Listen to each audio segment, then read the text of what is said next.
If I go back and look at my time in office, the one thing that I'm really worried about, embarrassed about, was how it turned out with stop and frisk.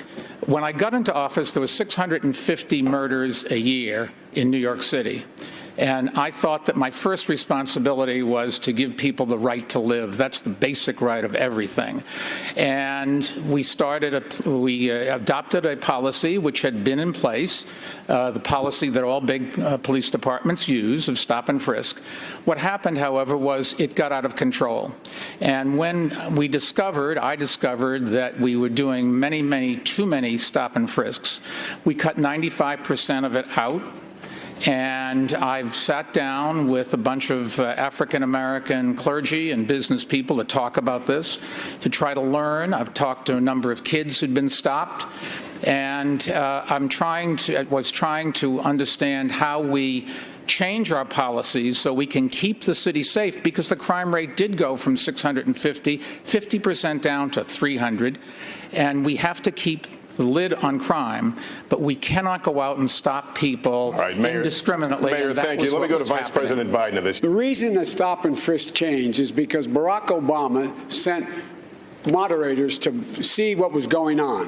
When we sent them there to say this practice has to stop, the mayor thought it was a terrible idea. We send them there. And it's not whether he apologized or not, it's the policy. The policy was abhorrent, and it was, in fact, a violation of every right people have. There is no great answer to a lot of these problems. And if we took off everybody that was wrong off this panel, everybody that was wrong on criminal justice at some time in the careers, there'd be nobody else up here. When the mayor says that he apologized, listen very closely to the apology. The language he used is about stop and frisk. It's about how it turned out. Now, this isn't about how it turned out. This is about what it was designed to do to begin with.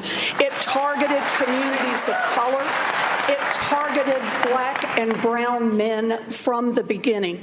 And if you want to issue a real apology, then the apology has to start with the intent of the plan as it was put together and the willful ignorance day by day by day of admitting what was happening, even as people protested in your own street. You need a different apology. Senator, here, thank Mr. you. Mayor. Chuck?